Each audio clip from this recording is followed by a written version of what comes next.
let's take a deep dive into Scripture with Father John Worgul and Danny Gallagher. During each episode, we'll be sharing our insights about the Bible passages presented on a related post on Father John's website, ancienthopes.org. To find the post we're discussing, go to the ancienthopes.org website and search for the title of this podcast using the search box on that page. Our discussions on this show will follow the posts listed on the ancienthopes.org website. Here are your hosts for our deep dive into Scripture today, Danny and Father John.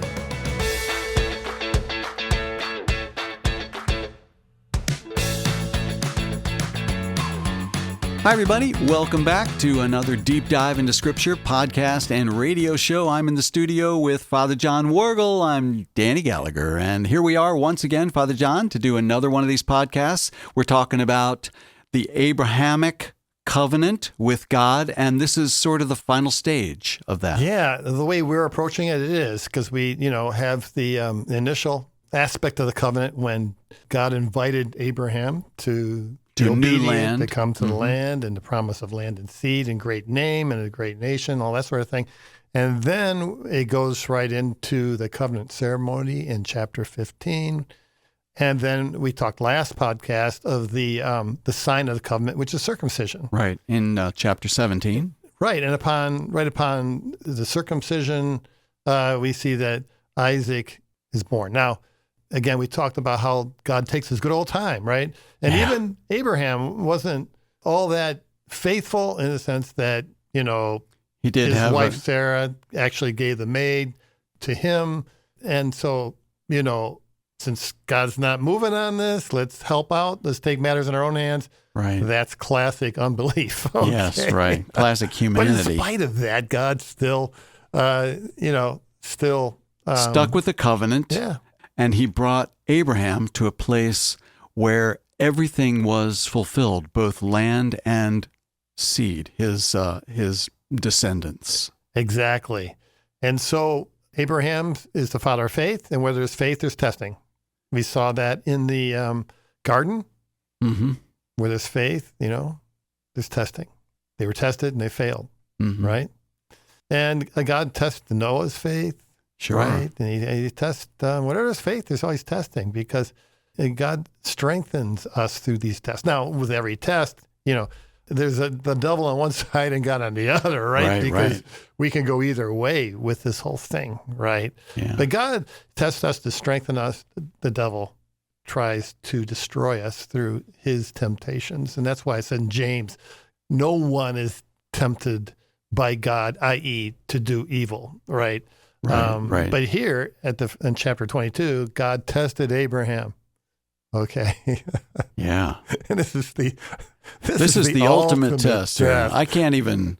The story of Isaac, where he is asked to sacrifice his own son, that is it becomes so personal because if you have children, it's incredible. Yeah. And it's not just children, though. It's Yitzhak, laughter. Right, yeah. The one that came about by divine promise, and everything of his whole life, the trajectory of his whole relationship with God rested on Yitzhak. Yeah. Okay. And so God tells him, go. In the Hebrew, it's very powerful. Okay. By the way, whenever God calls a man of God or woman of God, the response usually is, Hineni, behold, here I am. I'm here for you. Oh, right. It's a beautiful thing. It's a beautiful thing. And so he responds to God, Hineni, I'm here, It's very simple but profound, okay? And so God, I like to think of God taking aim with his arrow, okay? Okay, he's going right for the heart of things, where he says, take your son, okay, in the Hebrew, and then your only son, whom you love, Yitzhak. Okay, with each one of these, he's aiming right for the very heart of Abraham. Yeah, getting closer and closer to that emotional sense. Yes, I mean, he was a rich man. He said, hey, God, do you want some money? I got some money. Right. Right? What can I do for you? Yeah. Anything else? Yeah, whatever, you know. But he just goes for Yitzhak. Okay. And it's very important. It's an incomprehensible command. With our reason, we can't do it. I mean, ever since the Enlightenment, agnostics and the atheists. That's it. Thank you. They just mock this whole thing, saying this is ridiculous. Okay. They don't see the profound sublimity of this whole thing. And it is very sublime. Yeah. Because when you follow through the whole thing, you see that Abraham doesn't say, boo. Yeah. Yeah, he just goes. All he does is tells the servants, we're going to stop here, stay with us. My son and I will go and we'll come back. That's all Abraham says. But as you go through the motions, you could imagine his thoughts that were screaming in his head. Mm-hmm. Yeah, but he doesn't say a word. Right. The darkness that his mind would be dropping down into. That's what I kept thinking, how frantic he must have been as he gets closer and closer. Yeah. On this trek. Mm-hmm. He knows what's going to happen, and it's But horrible. he doesn't squeak a word. Yeah. He's just very obedient. Right. Yeah. So sublimity is sublime in the sense that it's awe-inspiring or yeah. I mean, that's the word that sort of, I mean, sublime can be a lot of different things, beautiful and things like that. But I think inspiring is probably... Inspiring, moving is another word for it, okay? Because we are drawn into the pathos of the man because we can all imagine ourselves in his shoes. Okay? Right, yeah. And I can only imagine being in his shoes with the horrible feeling that would have been overcoming me. Right. And then truthfully, I just wouldn't have done it. Well, that's the problem. You would fail the test, Danny. That's right. That is exactly correct. That's what I was thinking as I was reading through this. I would just be failing the test. Well, you see, the thing that's going on in Abraham's mind is the pagans, they offer their firstborns and their sons, Yeah. How is Yahweh, who I've grown to learn is a transcendent God who's above magic and beyond all this pagan stuff going on around here. Mm-hmm. How come he's demanding the same thing of me? Is he any different? Right. That's the gigantic question is, why is God kind of reverting back to this human sacrifice idea that was well known in the time, but just not unaccepted or not accepted by, the Hebrew people? What? You use the word reverting, and I'm thinking that's a good word to use here in his mind. Man, okay, what's going on? I'm going backwards here. Yeah. So this is all sublime because we're invited into it very emotionally. Yeah. And another thing that it does, and this is shocking. This is very shocking, is that by commanding this, God is really saying that the whole concept of human sacrifice is not off. Yeah, not off the table. Not off the table. Right. And later on in human history, we see that he does it. See, the pagans got something right. Okay. Yeah. If there are the gods out there, what can I give that is the most important thing to me to show the gods that I want whatever I get or whatever, Yeah. Well, my children. So sacrifice the children. I mean, It was painful. I'm sure it was painful. Painful? But, but that's what it is. Sacrifice should be painful. And I don't think anybody of our church really understands that.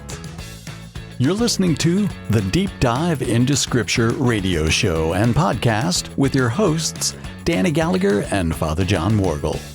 The text that we're discussing can be found on the ancienthopes.org website. Then use the search box to find the post with the same title as this podcast. Let's get back to our show with Danny and Father John.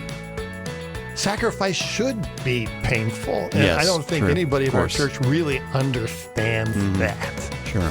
Yeah, that's like when we talk about sacrificial giving, like a stewardship and things like that. If you don't feel it, then it's not a sacrifice at all, is it? Exactly. Sure. Yeah. True. And so human sacrifice is affirmed basically here. Okay. In a way. okay? Yes, right. Yeah. In a way, okay? So he binds Isaac. This is called the Akedah, okay? The binding of Isaac by the Jews, okay? And this is fundamental to everything of our belief, the Akedah. First of all, Isaac was obviously big and strong enough to carry his own wood. Right, yeah. But he didn't fight, he didn't battle, he just... Yeah, and Abraham was an old guy. Right, exactly. He could have put Abraham on this thing. Right. Yeah, maybe that's what he wanted to do. But the fact is that he willingly laid himself before his father, right. even though it was inexplicable to him too.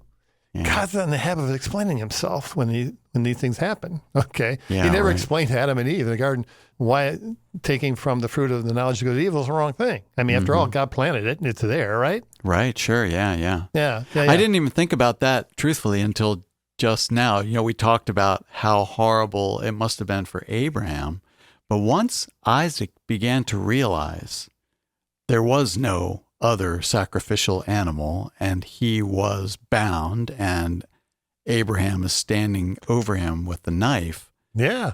What was going through his mind? Well, he actually says, gosh. Father, we've got the fire and we got the wood, but where's the sacrifice? Right. Abraham says, God will provide one. Yes. You're it. Yeah. Oh, my. Right? Unless God steps in and, he's just, following what God tells him to do, right? Wow. And so when he's raised the knife, the angel stops him, and the angel's so impressed with Abraham. Yeah. And he's impressed because it's a reversal of the fall. Uh-huh. Right. Exactly. Because Adam and Eve blew it. Yeah. But Abraham did it. He did the exact opposite of those two. Yeah, right. In the face of inexplicable command, right? Yeah. Okay. So God is impressed with him, and he says, I swear by myself that I'm gonna do everything I promised you. Mm-hmm. Okay. And so this is kind of like the capstone of what we call a promissory covenant. Yeah. But you see that there's much obedience that's needed even in a promissory covenant. A lot of people say, well, it's all by grace, it's a promise, not by works and blah, blah, blah. No, you see faith and works working together. I mean, that's what James says in chapter 2. Oh, absolutely. This whole Protestant separation between faith and works is like, one of the most evil things that has happened. Right. It doesn't make any sense. Yeah. Yeah. Right. It doesn't make any sense at all. So, I mean, that's a strong word I use for evil. I got a lot of Protestant friends that, I love them. And my family is too. Right. Sure. Right. Yeah. But I've had many discussions about that exact thing with a lot of Protestant friends. Yeah. It's kind of like some kind of a mental, spiritual block in the head. Yeah. You know what I mean? Mm-hmm. That is inherited. It's a slogan. Mm-hmm. A slogan that's given to the masses to make some sort of simple statement that's really too complex and it moves people in a certain direction. Mm-hmm. Yeah. And it means a lot to them, but it's just, it's just too bad. So anyways, having said that, this is a promissory covenant, but every promissory covenant has stipulations and God's very, very sharp. He even says that because Abraham has done my commandments and did what, therefore I'm going to bless him. But here it's it's just, I'm going to do this no matter what happens, no matter what happens with your seed, which are going to be a lot of bad things, terrible things. I'm going to do this. Yeah. Yeah. Right. It's not dependent on humans anymore. I'm going to do this. And that's a very important thing. It's the grace. Okay. Mm-hmm. Now here's something really important here.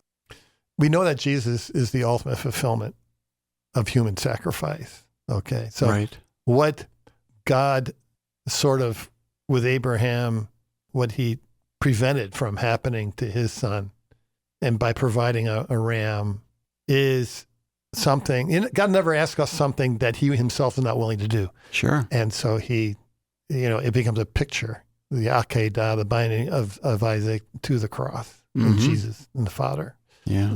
Willing to sacrifice his son, and actually does it. Mm-hmm. Right. So you see how human sacrifice is implicitly unnecessary thing. Yes. Because the blood of bulls and goats don't do it.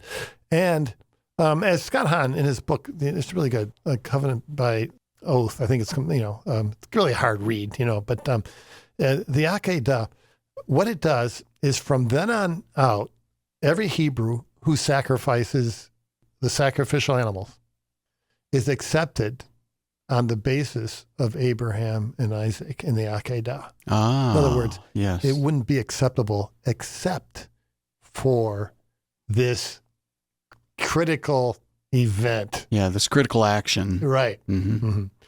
And so it looks forward, in a sense, to the cross. And the cross actually goes backward, too. Because in anticipation, all these sacrifices, which is legitimized by the Akedah, is under the ultimate fulfillment, which is the sacrifice of Jesus. So the cross is at the center of time. It goes back all the way to Abraham and Isaac, even back to creation when you get to the tree of life. Yeah. Right. And it's interesting because I know that, I don't know, a little tidbit of information that I remember is that when Jesus enters Jerusalem, he comes in through the same gate that they bring the lambs in that are brought in for sacrifice. I didn't really realize that. I don't remember how I learned that, but I thought that was an amazing, just a little, another additional part of the story that makes it all kind of come full circle. And in Chronicles, it said that Mount Moriah, which is identified as Mount Zion, was the very mount where Christ was crucified, was where Abraham sacrificed Isaac. Oh, wow. Oh, gosh. Okay. So that identification is very, very interesting in the mind of the Jews as well. Yeah. So there's so many connections to this this act that happens with Abraham and Isaac to the whole story of the people all the way to Jesus. Yeah. I mean, isn't all this thrilling when you think about it? It is. It's amazing. It's a lot of fun to think about and to learn more about, I think, is the best thing for me. And I'm always learning too. I mean, even in these podcasts, going back and forth with you, I see things, oh, wow, more clearly. Yeah, right? Yeah, sure. Yeah. Good. Okay. So anything else to add about that? We're finished with the Abrahamic covenant. Well, we're done with the covenant, but we're going to go back and look at major motifs that are in the stories of the Abraham cycle. Right. So that'll be from chapters. Is it chapters 12 to all about the way 22, 23, something like that. Yeah. Okay. Right. Good. We aren't covering it all methodically, step by step. We're kind of, I chose to do it this way because I really wanted to hit the covenant really hard in these four podcasts, so it's clear in people's minds. Yeah. Okay, good. So looking forward to the next one. Thanks so much for coming in. Okay, God bless you. See you next time on Deep Dive into Scripture.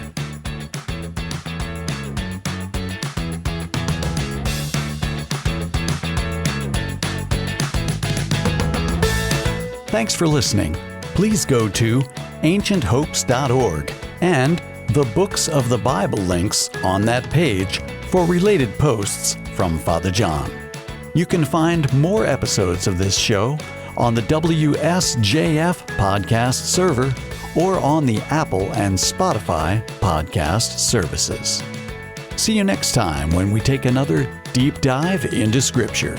Don't forget this week to open that Bible and dive right in.